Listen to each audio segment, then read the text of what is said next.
6 ingredientes del arrepentimiento. Thomas Watson, 1620-1686. El arrepentimiento es una gracia del Espíritu de Dios por la cual el pecador es interiormente humillado y visiblemente reformado. Para aclararlo más ampliamente, sepa que el arrepentimiento es un medicamento espiritual, compuesto de 6 ingredientes especiales. Si uno de ellos falta, pierde su virtud. Ingrediente 1. Ver el pecado. La primera parte del remedio de Cristo es el ungüento para los ojos. Hechos 26:18. Es lo más admirable que se nota en el arrepentimiento del pródigo, y volviendo en sí. Lucas 15:17. Se vio a sí mismo como un pecador, y nada más que un pecador. Antes de que el hombre pueda venir a Cristo, tiene que primero volver en sí. Salomón, en su descripción del arrepentimiento, considera esto como el primer ingrediente. Si se convirtieren. 1 Reyes 8:47. El hombre tiene que primero reconocer y considerar cuál es su pecado y conocer la plaga de su corazón antes de poder ser debidamente humillado por él. La primera creación de Dios fue la luz. De igual modo, lo primero que sucede en el arrepentido es la iluminación. Mas ahora sois luz en el Señor. Efesios 5:8. El ojo se hizo para ver, al igual que para llorar. Hay que primero ver el pecado antes de poder llorar por él. Por eso, digo que donde no se ve el pecado, no puede haber arrepentimiento. Muchos que pueden ver faltas en otros, no ven ninguna en ellos mismos. Están cegados por un velo de ignorancia y soberbia. Por ello, no ven el alma deformada que tienen. El diablo hace con ellos lo que el halconero hace con el halcón. Los ciega y se los lleva tapados al infierno. Ingrediente 2. Sentir dolor por el pecado. Me contristaré por mi pecado. Salmos 38:18. Ambrosio llama al dolor o contrición la amargura del alma. La palabra hebrea para estar contristado significa tener un alma, por así decir, crucificada. Esto debe ser parte del verdadero arrepentimiento. Y mirarán a mí, a quien traspasaron, y llorarán. Zacarías 12:10. Como si sintieran los clavos de la cruz en sus costados. El que una mujer espere dar a luz a un hijo sin dolores es igual a que uno espere tener arrepentimiento sin dolor. Desconfíe del que puede creer sin dudar. Desconfíe del que se arrepiente sin dolor. Este dolor por el pecado no es superficial, es una agonía santa. Es lo que las Escrituras llaman quebrantamiento del corazón. Los sacrificios de Dios son el espíritu quebrantado. Salmos 51:17. Y un corazón rasgado. Rasgad vuestro corazón. Joel 2:13. Las expresiones herirse el muslo, Jeremías 31:19, golpearse el pecho, Lucas 18:13, vestir cilicio, Isaías 22:12, arrancarse el pelo de la cabeza, Esdras 9:3, son todas señales exteriores de dolor interior. Este dolor es, 1, para hacer inestimable a Cristo. Oh, qué deseable es un Salvador para el alma atribulada. Ahora Cristo es ciertamente Cristo, y la misericordia es ciertamente misericordia. Hasta que el corazón esté lleno de remordimiento después de haber pecado, no puede ser apto para Cristo. Cuán bienvenido es el médico para el hombre cuyas heridas están sangrando. Es, 2, para ahuyentar al pecado. El pecado produce dolor, y el dolor mata al pecado. Lo salado de las lágrimas mata el gusano de la conciencia. Es, 3, para abrir el camino al verdadero consuelo. Los que sembraron con lágrimas, con regocijo segarán. Salmos 126, 5. El arrepentido adquiere una siembra regada de lágrimas, pero también una cosecha deliciosa. El arrepentimiento desintegra los abscesos del pecado y entonces el alma descansa. El que Dios agite el alma por el pecado es como el agitar del estanque por parte del ángel. Juan 5, 4. Lo cual abría el camino para la curación. Pero no todo dolor es evidencia verdadera del arrepentimiento. ¿De qué se trata este arrepentimiento piadoso? Tiene 6 requisitos. 1. El auténtico dolor piadoso es interno. Es interno por 2 razones. Una, tiene que ver con un dolor en el corazón. El dolor de los hipócritas se nota en sus rostros, demudan sus rostros. Mateo 6:16. Ponen cara de afligidos, pero su dolor no pasa de allí. Así como el rocío sobre una hoja no penetra hasta la raíz. El arrepentimiento de Acab era una demostración externa. Rasgó sus vestiduras, pero no su espíritu. 1 Reyes 21:27. El dolor piadoso es profundo, como una vena que sangra por dentro. El corazón sangra por el pecado. Se compungieron de corazón. Hechos 2:37. Como el corazón es el principal responsable del pecado, así también debe ser el dolor. 2. Es un dolor por los pecados del corazón, los primeros brotes y apariciones del pecado. Pablo se entristeció por la ley en sus miembros. Romanos 7:23. El verdadero doliente llora por las muestras de orgullo y concupiscencia.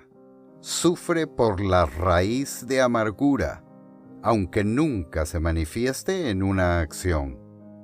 El hombre malo puede sentirse mal por los pecados desvergonzados. El verdadero convertido se lamenta por los pecados del corazón. 2. El dolor piadoso es honesto. Es un dolor por la ofensa, más bien que por el castigo. La ley de Dios ha sido quebrantada, su amor maltratado. Esto deshace en lágrimas al alma. El hombre puede lamentarse, pero no arrepentirse. El ladrón se lamenta cuando lo apresan, no porque haya robado, sino porque tiene que pagar por su culpa.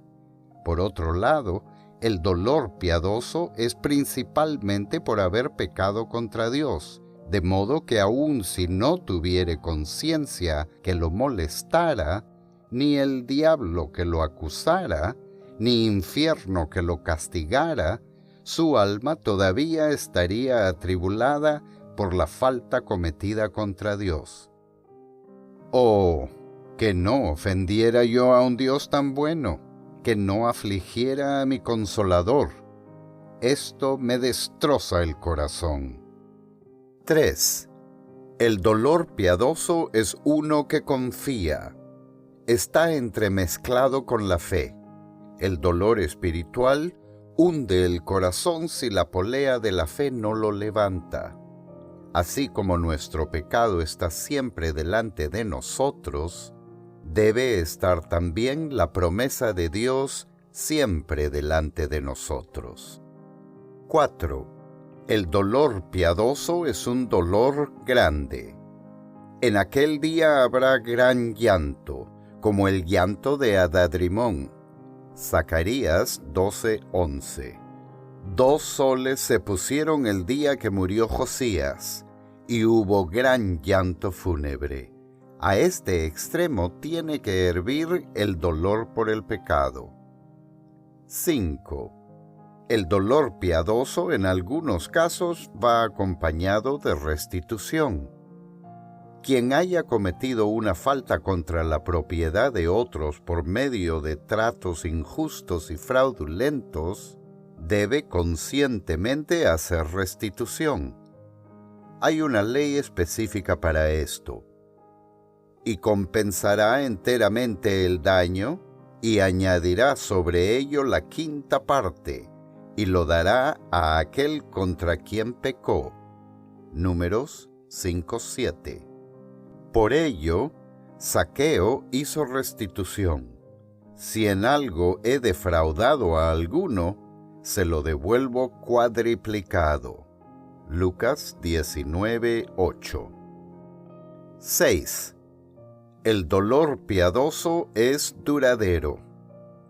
No tiene que ver con derramar unas pocas lágrimas por emoción. Algunos lloran a mares durante un sermón, pero es como el chaparrón de primavera, pronto pasa. O como abrir una llave de agua que pronto uno cierra. El verdadero dolor tiene que ser habitual. Oh cristiano, la enfermedad de su alma es crónica y con frecuencia recurrente. Por lo tanto, usted tiene que aplicarse continuamente curaciones por medio del arrepentimiento. Tal es el dolor que es para con Dios, verdaderamente piadoso. Ingrediente 3. Confesión del pecado. El dolor es una pasión tan intensa que tiene que desahogarse. Se desahoga por los ojos con el llanto y por la boca con la confesión. Y estando en pie confesaron sus pecados. Nehemías 9:2. Gregory Nacianzen llama a la confesión un bálsamo para el alma herida. La confesión es una acusación hacia uno mismo. Yo pequé. 2 Samuel 24:17. Y lo cierto es que por medio de esta autoacusación prevenimos la acusación de Satanás. En nuestras confesiones nos acusamos de orgullo, infidelidad, pasión, de modo que cuando Satanás, llamado el acusador de los hermanos, ponga estas cosas a nuestra cuenta, Dios dirá: ellos mismos ya se han acusado. Por lo tanto, Satanás, tus cargos no corresponden, tus acusaciones llegan demasiado tarde.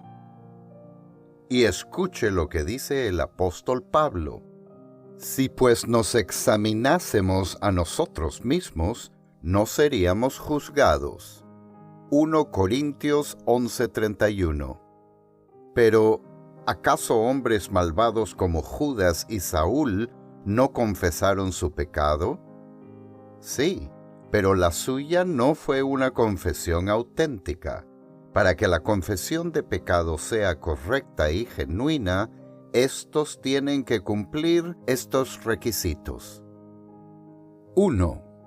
La confesión tiene que ser voluntaria. tiene que brotar como el agua de un manantial, libremente. La confesión del malvado es arrancada a la fuerza, como en el caso de las torturas. Cuando una chispa de la ira de Dios penetra en su conciencia, o si teme la muerte, entonces confiesa. Pero la verdadera confesión brota de los labios como mirra del árbol o miel del panal, libremente. 2. La confesión tiene que ser por compunción. El corazón tiene que sentirla profundamente. Las confesiones del hombre natural pasan por él como el agua por un caño. No lo afectan para nada. En cambio, la confesión auténtica deja en el hombre las marcas del corazón herido. David sentía un peso en su alma cuando confesó sus pecados. Como carga pesada se han agravado sobre mí. Salmos 38:4. Una cosa es confesar el pecado y otra es sentirlo. 3. La confesión tiene que ser sincera. Nuestro corazón tiene que acompañar nuestras confesiones.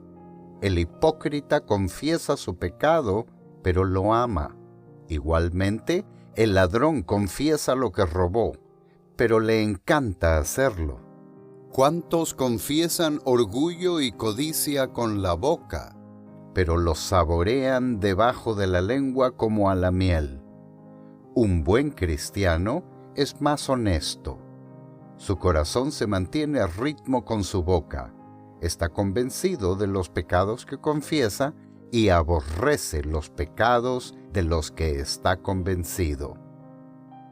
4. En la confesión auténtica, el hombre especifica los pecados.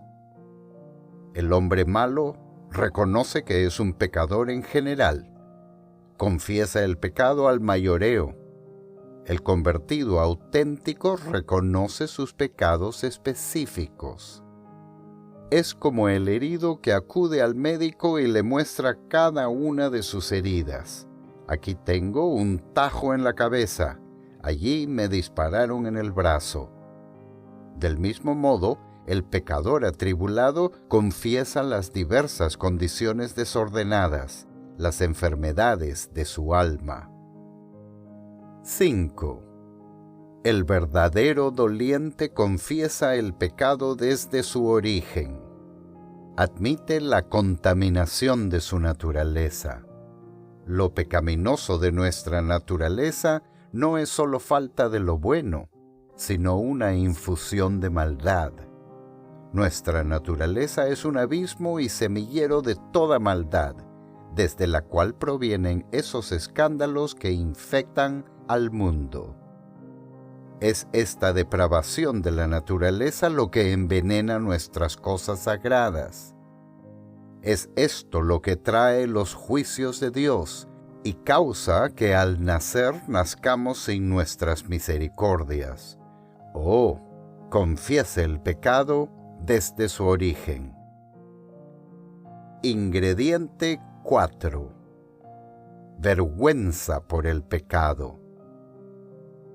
El cuarto ingrediente del arrepentimiento es la vergüenza.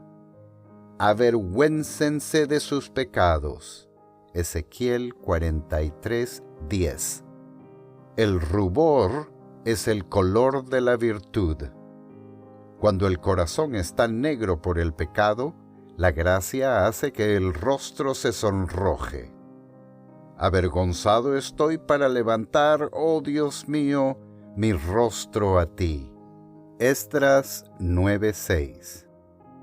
El hijo pródigo arrepentido estaba tan avergonzado de sus excesos que no se sentía merecedor de ser llamado hijo. Lucas 15:21. El arrepentimiento causa una timidez generada por la vergüenza. Si la sangre de Cristo no estuviera en el corazón del pecador, no aparecería tanta sangre en el rostro. existen consideraciones sobre el pecado que pueden causar vergüenza. 1. Cada pecado nos hace culpables y la culpabilidad, por lo general, produce vergüenza. 2. En cada pecado hay mucha ingratitud, y eso es motivo de vergüenza. Abusar de la bondad de un Dios tan bueno, ¡cuánta vergüenza nos da! Ser ingratos es un pecado tan grande que Dios mismo se sorprende de él. Isaías 1:2. 3. El pecado nos ha desnudado, y eso puede generar vergüenza. El pecado nos ha despojado de nuestro lino blanco de santidad, nos ha desnudado y deformado ante la vista de Dios, lo cual puede causar que nos sonrojemos. 4. Nuestros pecados han avergonzado a Cristo. ¿Y no deberíamos nosotros estar avergonzados? Él se vistió de púrpura, ¿y no se ruborizarán nuestras mejillas? 5. Lo que puede hacernos sonrojar es que los pecados que cometemos son peores que los pecados de los paganos. Actuamos en contra de más luz.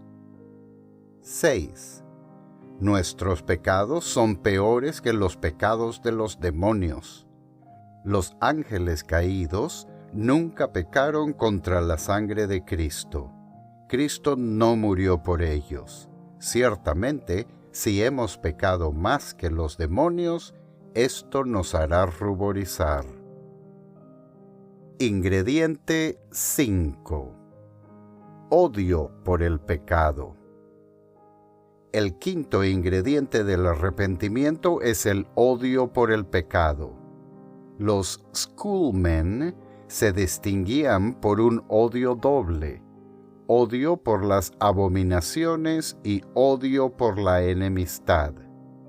Primero, hay odio o aborrecimiento por las abominaciones. Y os avergonzaréis de vosotros mismos por vuestras iniquidades. Ezequiel 36:31. El arrepentido auténtico es un aborrecedor del pecado.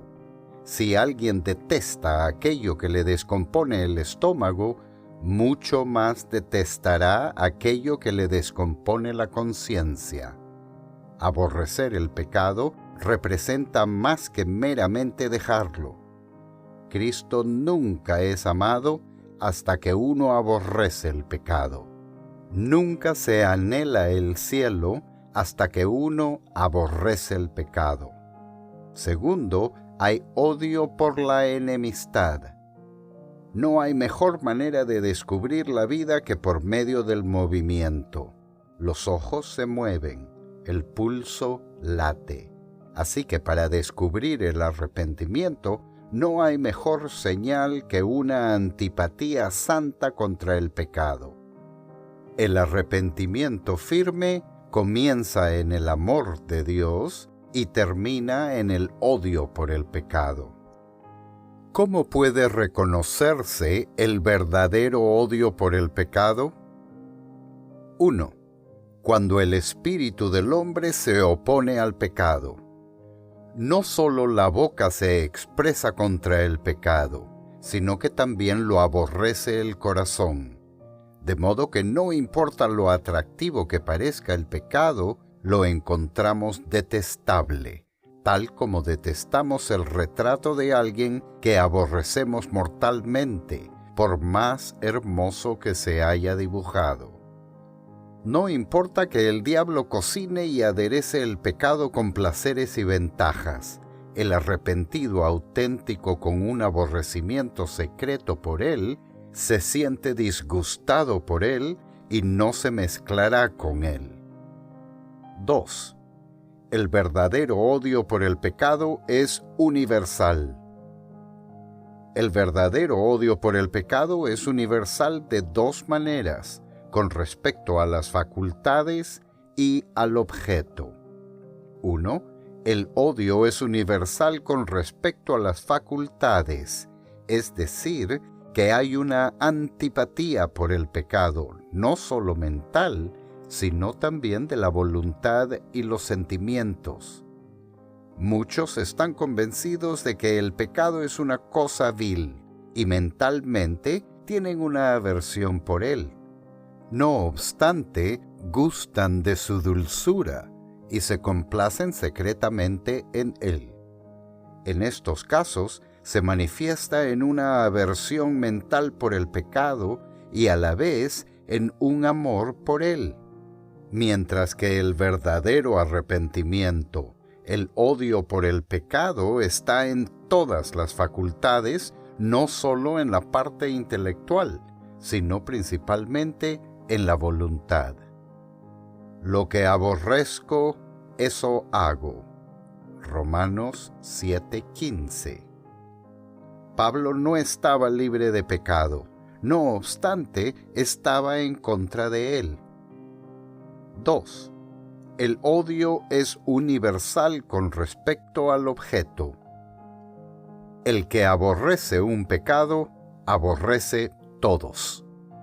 El hipócrita aborrece algunos pecados que pueden arruinar su reputación, pero el verdadero convertido aborrece todos los pecados que le producen ganancias, los pecados por sus debilidades y los primeros indicios de corrupción. Pablo odiaba la propensión a pecar. Romanos 7:23. 3. El verdadero odio contra el pecado es contra el pecado en todas sus formas. El corazón santo detesta el pecado por su contaminación intrínseca. El pecado deja una mancha en el alma. La persona regenerada aborrece el pecado no solo por la maldición, sino también por lo contagioso. Aborrece esta serpiente no solo por su picadura, sino también por su veneno. Aborrece el pecado no solo por el infierno, sino como el infierno. 4. El verdadero odio es implacable. Nunca volverá a reconciliarse con el pecado. El enojo puede reconciliarse, pero el aborrecimiento no. 5. Donde hay verdadero odio, no solo nos oponemos al pecado en nosotros mismos, sino también en los demás. La iglesia en Éfeso no podía tolerar a los malos. Apocalipsis 2:2. Pablo censuró tremendamente a Pedro por su duplicidad, aunque él era un apóstol. Cristo, en un disgusto justificado, echó con azotes a los cambistas del templo. Juan 2:15. No toleraba que hicieran del templo una casa de cambio. Nehemías reprendió a los nobles por su usura. Nehemías 5:7. Y su profanación del día de reposo. Nehemías 13:17. El que odia el pecado no lo tolera en su familia. No habitará dentro de mi casa el que hace fraude. Salmos 101:7. Qué vergüenza el que las autoridades puedan demostrar mucho entusiasmo por sus pasiones, pero nada de heroísmo para reprimir la corrupción. Los que no sienten antipatía por el pecado desconocen el arrepentimiento. El pecado es en ellos lo que el veneno es en una serpiente, el cual, siendo parte de su naturaleza, les brinda placer. Qué lejos están del arrepentimiento los que en lugar de odiar el pecado lo aman. Para el fiel, el pecado es como una espina en el ojo. Para los malos, es como una corona sobre su cabeza. Habiendo hecho tantas abominaciones, ¿puedes gloriarte de eso? Jeremías 11:15. Amar el pecado es peor que cometerlo. Un hombre bueno puede caer en una acción pecaminosa sin darse cuenta, pero amar el pecado es el colmo. ¿Qué hace que a un porcino le encante revolcarse en el fango? ¿Qué hace que el diablo ame aquello que se opone a Dios? Amar el pecado demuestra que la voluntad está en pecado, y cuanto más de la voluntad está en pecado, más grande el pecado. La obstinación lo convierte en un pecado que no puede ser purgado por medio de un sacrificio. Hebreos 10:26. Oh, cuántos hay que aman el fruto prohibido, aman sus juramentos y adulterios, aman el pecado y aborrecen la reprensión.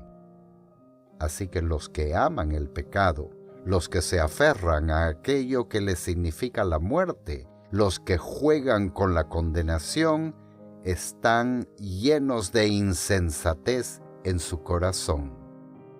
Eclesiastés 9:3 nos persuade a demostrar nuestro arrepentimiento por medio de un odio implacable por el pecado. Ingrediente 6. Dejar el pecado. El sexto ingrediente del arrepentimiento es dejar el pecado. Este dejar el pecado se llama dejar el mal camino.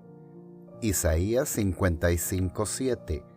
Tal como el hombre deja la compañía de un ladrón o adivino. Se llama echar lejos el pecado. Job 11:14. Tal como Pablo echó la víbora en el fuego. Hechos 28:5. Morir al pecado es la vida de arrepentimiento. El mismo día que el cristiano deja el pecado, tiene que aplicar una abstinencia perpetua. La vista tiene que abstenerse de miradas impuras. Los oídos tienen que abstenerse de escuchar calumnias. La lengua tiene que abstenerse de jurar. Las manos tienen que abstenerse de los sobornos. Los pies tienen que abstenerse del sendero de la ramera. Y el alma tiene que abstenerse del amor al mal. Este dejar el pecado implica un cambio importante. Dejar el pecado es tan visible que los demás lo notan. Por eso se le llama pasar de la oscuridad a la luz. Efesios 5:8. Pablo, después de haber visto la visión celestial, cambió tanto que todos estaban atónitos ante el cambio. Hechos 9:21. El arrepentimiento convirtió al carcelero en enfermero y médico. Hechos 16:33. Este tomó a los apóstoles, les lavó las heridas y les dio de comer. El barco puede estar yendo hacia el este, pero viene un viento que lo hace girar para el oeste. De la misma manera, el hombre puede haber estado rumbo al infierno antes de que soplara el viento del Espíritu que le cambió el curso y causó que se dirigiera rumbo al cielo. Así de visible es el cambio que el arrepentimiento produce en la persona, como si fuera otra el alma que mora en el mismo cuerpo. Para que el dejar el pecado sea legítimo, tiene que reunir estas condiciones. 1. Tiene que, de todo corazón, dejar el pecado. El corazón es el primum vivens, lo primero que vive, y tiene que ser el primum vertens, lo primero que se transforma. El corazón es aquello por lo que el diablo más se esfuerza por dominar. En la religión, el corazón lo es todo. Si el corazón no deja el pecado, no es más que una mentira. Dios exige que todo el corazón deje el pecado. El verdadero arrepentimiento no puede tener ninguna reserva o prisioneros. 2. Tiene que ser dejar todo pecado. Deje el impío su camino. Isaías 55:7. El que se ha arrepentido verdaderamente deja el camino del pecado, abandona cada pecado.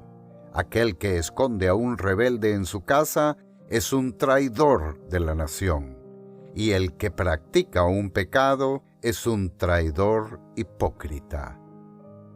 3. Tiene que ser dejar el pecado sobre un fundamento espiritual. El hombre puede refrenarse de cometer un pecado, y no obstante, no dejar el pecado de un modo correcto. Los actos pecaminosos pueden refrenarse por temor o designio, pero el arrepentido auténtico deja de pecar sobre la base de principios religiosos, específicamente el amor a Dios. 3 hombres se preguntaban unos a otros qué los había impulsado a dejar el pecado. El primero respondió: pienso en los gozos del cielo. El segundo dijo: pienso en los tormentos del infierno. Pero el tercero dijo: pienso en el amor de Dios, y eso me hace abandonarlos. ¿Cómo podría yo ofender al Dios de amor? De The Doctrine of Repentance, la doctrina del arrepentimiento, reimpreso por The Banner of Truth Trust. Thomas Watson, 1620-1686, predicador puritano, inconformista y prolífico autor, muy posiblemente nacido en Yorkshire, Inglaterra.